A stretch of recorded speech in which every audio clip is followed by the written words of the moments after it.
Nathalie Bigras est professeure titulaire au département de didactique de l'UQAM depuis 20 ans, directrice scientifique de l'équipe de recherche FRQSC, Qualité des contextes éducatifs de la petite enfance depuis 2009 et docteur en psychologie de la petite enfance. Ses travaux portent sur la qualité des contextes éducatifs de la petite enfance, les moyens à prendre pour favoriser le développement des enfants en contexte éducatif, l'accès aux services de garde des familles démunies, les effets de la pandémie sur le bien-être du personnel éducatif et des gestionnaires, ainsi que sur la pénurie de main-d'œuvre et l'identité professionnelle en petite enfance. Merci beaucoup, Isabelle. Alors, merci. Je veux d'abord commencer en remerciant Geneviève Fortin pour la très belle présentation PowerPoint qu'elle m'a préparée pour m'aider dans cette recherche et pour toutes les tâches qu'elle a menées. Isabelle est étudiante au doctorat en psychologie sous ma direction. Toutes les tâches qu'elle a menées autour de cette étude-là, en fait, c'est elle qui a recruté, qui s'est assuré que le questionnaire en ligne était bien répondu, qui a fait les analyses. Donc, merci Geneviève pour tout ça. Puis merci aux collègues aussi, co-chercheurs qui m'aident à réfléchir à ce projet-là depuis le tout début. Alors voilà, ceci étant dit, donc, on l'a très bien dit depuis le début de la journée, la pandémie de COVID-19 a entraîné de très grands défis aux gestionnaires de CPE. Elle a amené à une adaptation continuelle de leur offre de services pour respecter les mesures sanitaires de la santé publique du Québec, comme la transformation de leur gestion concernant les espaces de leur établissement, mais aussi leurs équipements, le personnel, les horaires. En particulier, au début de la pandémie, on notait des répercussions importantes sur le mode d'accueil des enfants et des parents qui ne pouvaient plus entrer à l'intérieur du CPE et les relations avec les parents ont alors été ébranlées. Il y a eu aussi une augmentation de la charge de travail et également du fardeau financier lié à la pandémie, notamment ça a entraîné des déficits annuels et ça a causé aussi, tout ça causé par les coûts associés aux mesures sanitaires. D'ailleurs, une étude menée auprès du personnel éducateur de gestion de CPE de la Montérégie, à la fin du confinement 2020, nous avions noté une surcharge de travail qui amenait une augmentation de stress et une diminution du bien-être au travail. Donc, sachant que la pandémie génère un état de stress qui dure depuis maintenant 2 ans, nous émettons maintenant l'hypothèse que cet état de stress est susceptible de devenir chronique et évidemment d'affecter le bien-être au travail, comme vous voyez ici, et l'état de stress. Alors, cette étude s'appuie aussi, nous aussi, sur le modèle des exigences et des ressources au travail de Baker et de Meruti. Ce modèle-là indique que les exigences au travail, c'est-à-dire les efforts, les coûts physiques et psychologiques que les individus doivent consentir dans le cadre de leur travail, lorsque ces efforts sont trop élevés, elles sont associées à une diminution du niveau de la santé et à un épuisement professionnel et à des affects négatifs. Le modèle implique aussi les ressources nécessaires pour atteindre les objectifs professionnels, permettant en principe de réduire les conséquences des exigences au travail et permettant la croissance et l'apprentissage chez les personnes concernées. Ces ressources-là sont généralement associées à une augmentation de l'engagement et la satisfaction au travail qui atténuerait les conséquences négatives des exigences professionnelles sur le bien-être et l'engagement au travail. Ce modèle-là peut s'appliquer facilement aux gestionnaires de CPE, notamment les exigences au travail peuvent facilement s'expliquer par une surcharge de travail qui leur incombe, hein, en outre liée à l'application des règles sanitaires, on en a amplement parlé depuis le début de la journée, et les changements aussi dans le fonctionnement des établissements, mais aussi le faible soutien que les gestionnaires percevaient et perçoivent encore de la part du gouvernement dans tout ce contexte-là, et le faible contrôle aussi qu'elles avaient sur les règles imposées par la santé publique liées à la pandémie. Et ça, c'est toutes des situations qui impliquent un grand effort mental, surtout au niveau des exigences au travail. En plus, en fait, la pandémie semble aussi associée à une diminution des ressources pour atteindre ces objectifs professionnels liés aux fonctions de la gestionnaire, en particulier les budgets déséquilibrés liés aux nombreuses fermetures de groupes, mais aussi à l'accroissement du matériel qu'on a dû se procurer, mais aussi la pénurie de personnel. Tout ça peut affecter le niveau de qualité des services et entraîner de l'insatisfaction chez les parents, comme on l'a vu au début. Tout ça sont aussi des ressources positives normalement, mais qui semblent être en diminution dans le contexte de la pandémie. Alors, en s'appuyant sur ce modèle-là, notre objectif dans cette étude-là était de dresser un portrait longitudinal du niveau de bien-être au travail des gestionnaires de CPE du Québec entre 2021 et 2022. Donc, on peut voir l'effet cumulatif des effets de la pandémie depuis un an. Alors, la méthode que nous avons utilisée, donc, au niveau du recrutement et de la procédure, on a notre devis, c'est un devis descriptif, longitudinal et corrélationnel. Et on a fait le recrutement par courriel à l'aide des listes de CPE qui étaient disponibles sur le ministère de la Famille, sur le site du ministère de la Famille, pardon. Les premières sollicitations pour la mesure 1 ont eu lieu en février 2021. Et on a eu 327 participantes qui ont répondu à ce moment-là. Et on les a relancées en mars 2022. Et là, on a eu 151 participantes des 327 qui nous ont répondu. Donc, tout le monde, évidemment, a été informé du projet, des considérations éthiques. Ils ont signé un formulaire de consentement et elles complétaient un formulaire en ligne sur Lime Survey qui comportait 143 questions sur lesquelles je vais revenir tout à l'heure. Avant ça, je vais vous parler un peu des participantes. Donc, les participantes sont au nombre de 151, en très forte majorité des femmes, 149 femmes.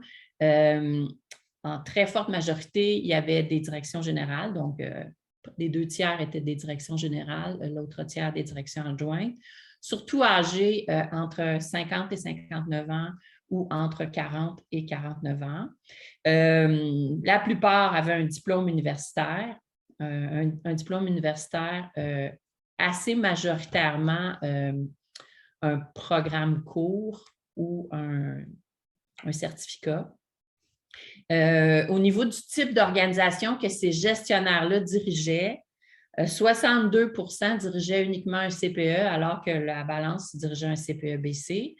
Et les tailles d'établissement se répartissaient ainsi, 34 une installation, 44 2 installations, 23 3 installations. Quand on regarde la provenance de notre échantillon, on a une forte proportion de répondantes qui venaient de Montréal, donc près de 30 une autre bonne proportion qui venait de la Montérégie et une autre un petit peu plus faible proportion qui venait de la Naudière. Évidemment, ce n'est pas un échantillon qui est considéré représentatif de la répartition des gestionnaires à travers le Québec. Les mesures qu'on a utilisées, on a utilisé 6 mesures différentes. Donc, la mesure de bien-être au travail, qui est un indice de bien-être de 25 items avec une échelle de réponse en 5 dimensions. La mesure d'autocompassion, qui est un questionnaire de 26 items avec 6 dimensions qui apparaissent ici. La mesure de l'engagement au travail, qui est un questionnaire de 9 items en 3 dimensions, vigueur, dévouement et absorption. La mesure d'épuisement professionnel, un inventaire d'épuisement professionnel de Malache de 22 items en 3 dimensions. Le stress perçu, 14 items, 7 items codés à l'inverse, bien important. Et les symptômes dépressifs, c'est l'échelle courte, donc 10 items avec une échelle de Likert. Donc, si on regarde maintenant les résultats, qu'est-ce qu'on a obtenu en termes de résultats? Évidemment, on a fait des analyses de test T pour comparer les données 2021 avec les données 2022. Donc, ce qu'on observe au niveau des résultats, au niveau des moyennes, c'est l'évolution des scores moyens entre 2021 et 2022. Donc, on peut observer une diminution de pratiquement toutes les variables étudiées entre 2021 et 2022. sauf pour la variable accomplissement professionnel qui semble connaître une augmentation significative.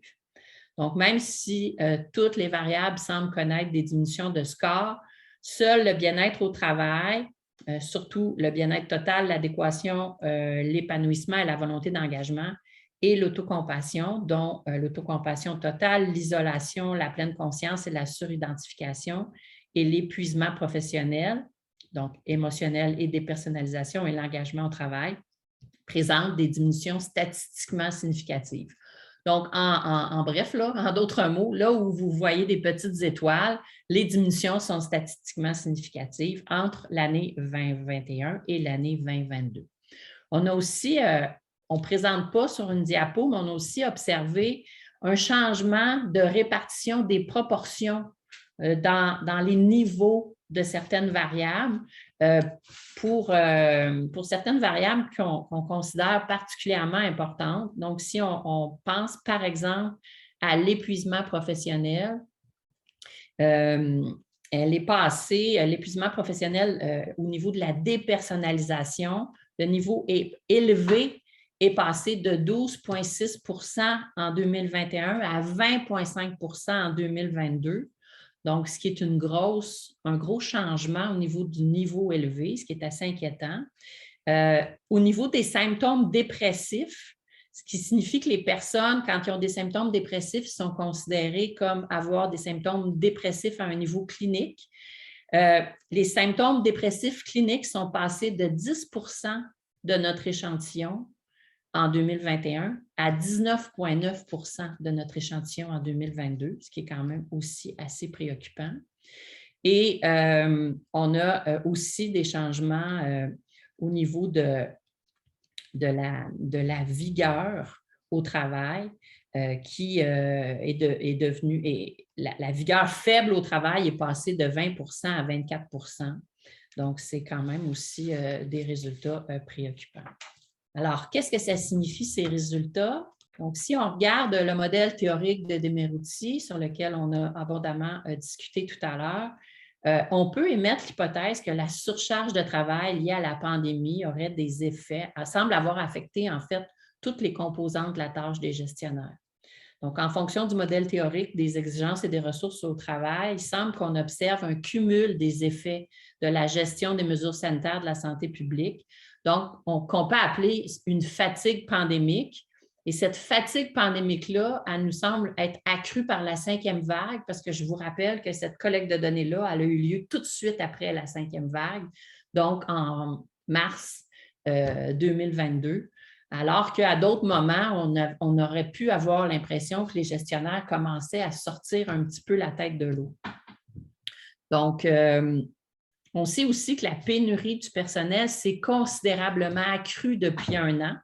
Donc, on commençait à en parler en février 2021, mais c'est vraiment devenu très, très, très prégnant en 2022. Et ça a occasionné beaucoup de fermetures de groupes et un déséquilibre accru des budgets, qui est probablement un stresseur important aussi, parce que les fermetures de groupe, ce que les gens ne savent pas toujours, c'est que lorsqu'on ferme, la gestionnaire décide de fermer un groupe parce qu'il n'y a pas assez de personnel pour s'occuper des enfants, bien, elle doit appeler au ministère, puis il y a une coupure de la subvention pour la journée de fermeture de groupe. Donc, chaque fois qu'on ferme un groupe, on a une coupure consécutive à ça. Et ça, c'est stressant dans la gestion parce que ça amène beaucoup d'imprévisibilité.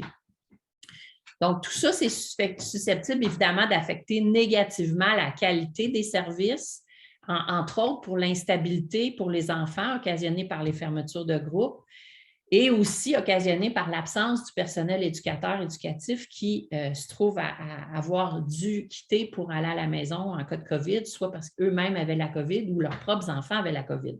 En fait, on sait très bien, quand on parlait avec des gens en février dernier, au retour des fêtes, quand on parlait à des gestionnaires, ils ne parlaient que de ça, fermeture de groupe, COVID, 5e vague, c'est très, très difficile, c'est très compliqué.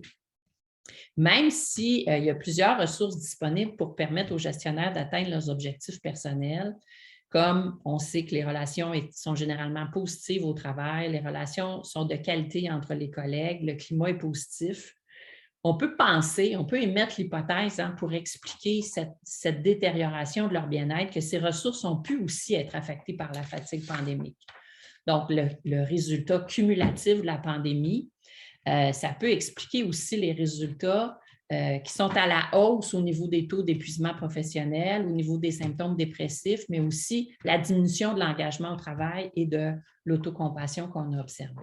Donc, il existe par ailleurs des moyens pour prévenir la détérioration du bien-être au travail. Il y a plusieurs études qui soulignent que réaliser des rencontres régulières entre pairs en fournissant un niveau de soutien social réduirait les sentiments d'isolement, de stress, de faible réussite et pourrait contribuer à augmenter le niveau de bien-être général des gens. Dans les rencontres entre pairs, on peut aborder des sujets comme la gestion du stress et les moyens pour développer de l'autocompassion dans un contexte difficile. Et ça permettrait, selon les études qu'on a documentées, de contribuer à accroître le bien-être au travail des participants.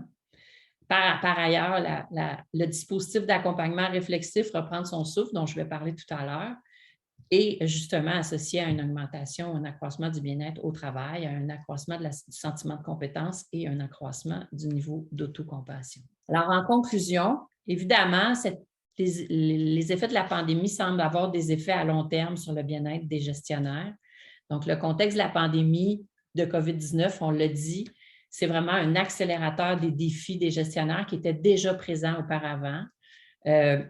Une bonne gestionnaire ou un bon gestionnaire contribue à la qualité de son environnement par son leadership efficace, sa flexibilité, sa proactivité et sa capacité d'adaptation aux politiques ministérielles, mais aussi aux besoins de sa communauté et au soutien qu'elle peut offrir à son personnel éducateur. Donc, il paraît urgent de poursuivre des recherches sur le bien-être et la santé mentale des gestionnaires compte tenu de leur rôle essentiel et s'assurer évidemment que les gestionnaires de CPE reçoivent le soutien et les ressources nécessaires pour diminuer les influences négatives de la pandémie sur le bien-être au travail paraît aussi urgent et essentiel. Merci beaucoup, Nathalie. Alors, c'était vraiment très intéressant ta présentation. Puis, tu sais, ce matin, on parlait beaucoup de la réalité terrain. Il y avait beaucoup de verbatim. Et là, tu arrives avec des données quantitatives. C'est un bloc de connaissances qui vient s'ajouter là, à notre réflexion depuis ce matin. Je me permets juste de demander quand tu réfères à tout ce qui est l'approche réflexive de soutien et tout ça, peut-être élaborer un petit peu là-dessus à quoi ça fait référence. Puis, c'est vraiment super intéressant tout ce qui ressort de ça. Est-ce qu'on sait si un pendant, entre guillemets, éducatrice serait pertinent ou envisagé ou envisageable? Des bonnes questions, Béatrice. D'abord, pour la partie réflexive, ma prochaine présentation en fait état, fait que je ne vendrai pas le punch tout de suite. Mais pour ce qui concerne le pendant auprès des éducatrices, en fait, je pense que ce serait faisable, ce serait facile de le faire là, avec le questionnaire. Et puis, quand on a fait la première petite enquête avec le regroupement des CPE de la Montérégie, tout de suite après le confinement au printemps 2020, on a eu 399 réponses là, en très peu de temps. On avait fait un questionnaire un peu différent. Ce n'était pas avec des questionnaires standardisés. Puis ce que les éducatrices nous disaient beaucoup, c'était merci de vous préoccuper de notre bien-être. Merci de nous questionner. Enfin, quelqu'un nous demande comment on va. Ils étaient contentes. Puis, on avait, mais tu sais, on n'avait pas un échantillon représentatif, on n'avait pas un questionnaire standardisé, mais on a publié ces résultats-là dans une revue, une revue de haut niveau, puis dans un numéro spécial sur les effets de la COVID. Puis, on a vraiment documenté que les éducatrices avaient connu une diminution de leur bien-être là, très importante pendant la période du lockdown, là, parce qu'on parlait juste du lockdown à cette époque-là. Puis, on pouvait, dans nos conclusions, une diminution du bien-être, une hausse du stress, mais on se disait dans nos conclusions, à la fin de l'été, tu sais, les gens vont sortir du confinement, ça va aller mieux. On avait tous espoir. Au mois de mars 2020, on avait tous espoir qu'on n'aurait plus de masque à l'automne 2020. C'est vraiment pas ça qui est arrivé. Mais ça faisait qu'on s'est dit, et quand on a présenté nos résultats au regroupement des CPE de la Montérégie, on a vraiment vu qu'il y avait une souffrance puis un besoin important au niveau des gestionnaires. Fait que là, on s'est concentré sur les gestionnaires. Tu sais, on a fait un sondage, mais aussi le dispositif dont je veux parler tout à l'heure. Fait que je pense que ça serait faisable. Il faudrait juste qu'on ait un partenaire puis qu'on ait des fonds pour le faire, là, mais il n'y aurait aucun problème. C'est facile, là. Les questionnaires sont en ligne.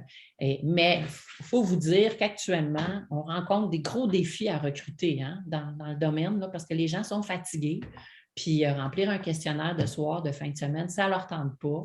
Ce n'est pas pour rien là, qu'on a eu 327 en février 2021, puis qu'il nous en restait juste 151 un an plus tard. Là, il y a le défi de j'allais-nous pas avec ça, là, on est fatigué. Fait que il faut aussi trouver un juste milieu là, dans la sollicitation, mais ça serait probablement faisable. Ouais. Qu'est-ce que, du coup, on pourrait faire comme pour soutenir les gestionnaires? Est-ce qu'il y a des... Peut-être que, du coup, c'est... tu vas un petit peu en parler après avec la prochaine présentation, mais est-ce qu'il y a des choses qui ressortent sur ce qu'on pourrait apporter en termes, je sais pas, d'outils ou de soutien aux gestionnaires, justement, pour les aider à remonter un petit peu leur morale, je vais dire ça comme ça? Bien, c'est sûr que nous, ce sur quoi on a décidé de miser, c'est le soutien socio-émotionnel, là. Donc, quand on parle de mettre en place des dispositifs, l'important, c'est de leur permettre de partager leur réalité.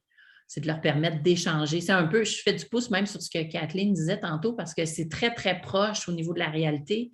C'est que les gens, souvent, ont l'impression qu'ils sont tout seuls à vivre ce qu'ils vivent.